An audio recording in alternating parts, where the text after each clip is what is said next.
সরকারি চাকরিত কোটা ব্যবস্থা বাতিল করে 2018 সালের সরকারের জারি করেন পরিপত্র পুনর্বহালের দাবিতে আজিয়ে 8 জুলাই পঞ্চম দিনের মতো নগরীর 16 2 নম্বর গেট লালখান বাজার টাইগার পাস সহ আরও বিভিন্ন পয়েন্টত সড়ক অবরোধ করে আন্দোলন গজ্জি বিক্ষোভরত শিক্ষার্থী।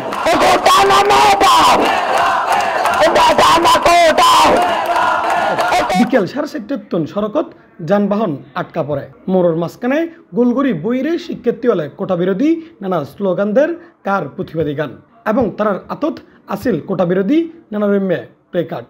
অবরোধ চলাকালীন সময় ফাঁসে বিপুল সংখ্যক পুলিশ সদস্য অবস্থান করছেন। আমরা মনে করি কোটা আমাদের জন্য একটা বৈষম্য। এই বাংলায় আমরা বৈষম্যকে মানি না।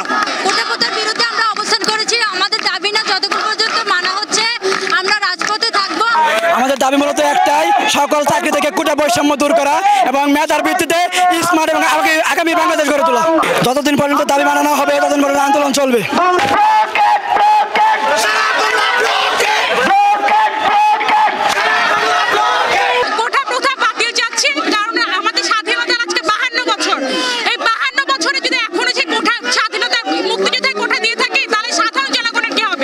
আমরা চাইতে সরকারি চাকরির সকল গ্রেডে সব ধরনের অযৌক্তিক অনযোগ্যতা যাতে অচিরে বাতিল করা হয়। আমাদের দাবিকে অযৌক্তিক বলেছে, এটা উইথড্র করে নিতে হবে এবং আমাদের দাবিগুলো পূরণ করতে হবে।